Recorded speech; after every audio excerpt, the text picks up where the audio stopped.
লাগিয়ে গেলেও মালিকের কাছে টাকা কথা নিয়ে সকাল ফলে আনলো যে বাজারও হবার না। মালিক আছেন বাড়ি?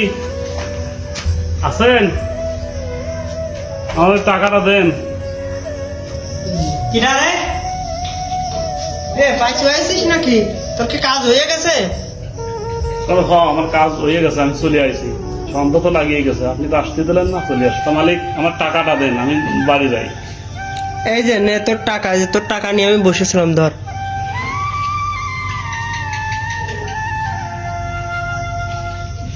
মালিক এ কত? এ তো 400 টাকা।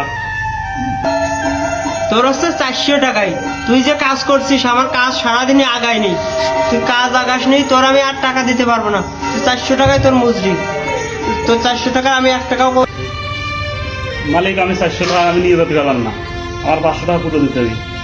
আমার চাল কিনতে হবে, আমার অনেক বাজার সদাই আছে, সামনে খাবেন। তোর যে 400 দিছি এই তোর ভাগ্য। তুই 20 মিনিট আগে আসিস না, এর জন্য তোর 100 টাকা মাইনাস। তুই এই 400 টাকা নিয়ে বাজার সদাই করে কি? তোকে গরিবের এই হলো দোষ।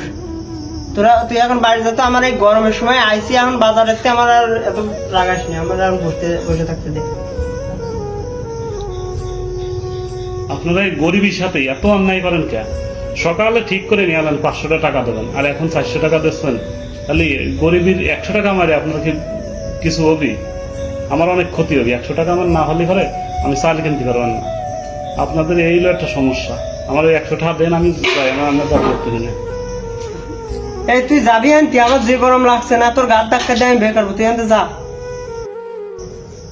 অনেক ক্ষেত্রে দেখা যায় এই গরিবের সাথে এরকম হয়, অনেক সময় হয়।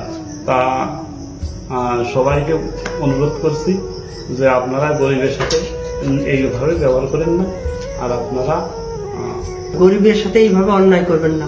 মানে হচ্ছে গরিবের সাথে এইভাবেই হয়, মানুষ এক কথা বলে নেয়, পরে যে করে আর এক কথা। তাই আপনারা কিছু মনে করবেন না, এইভাবেই আমরা ভিডিও বানাচ্ছি আপনাদের এটা দেখানোর জন্য। এই হচ্ছে আপনাদের অনুরোধ, মানে এটা আপনারা খারাপ নজরে দেখবেন না আমাদের।